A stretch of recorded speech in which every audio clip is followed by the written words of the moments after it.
I, Uhuru Kenyatta,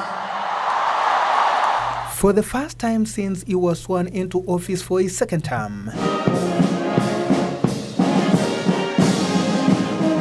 President Uhuru Kenyatta delivered his eagerly awaited State of the Nation address Tuesday afternoon. Kenyan Defense Forces and their speakers. Previously, the head of state has performed this annual ritual in the month of March. This year's address seemed delayed. President Kenyatta would acknowledge before the MPs that it has been a period of reflection. if we don't put an end to unrestrained political competition, it will put an end to Kenya. This is especially so, particularly looking at events after last year's polls, which threatened the stability of the country. You saw what happened in the heat of the campaign. Words of anger, malice, and hatred were spoken. Politics was no longer a debate between opponents on issues. It was a clash of irreconcilable enemies. On this subject, the head of state delivered a grave indictment on the conduct of the country's political leaders. We leaders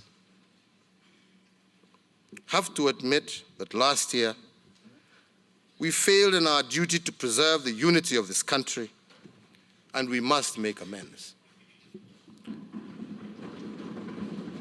First, I pray that all of us will spend the days and weeks after this address repairing the bonds that frayed last year. Born out of this and in seeking a fresh beginning, President Kenyatta said he chose to set aside his political differences with NASA leader Raila Odinga. I am not the only leader who deeply felt the need to restore unity. The Right Honorable Raila Odinga did so too. So let me praise the statesmanship he showed when on 9th March this year, he and I publicly committed to reconciliation with the Kenyan people as our witness. While asking the MPs to rally behind the newfound unity, Kenyatta said the Building Bridges initiative is the first step in healing a country that has lived through a period of deep ethnic divisions. We agreed to work together to strengthen the unity of our country.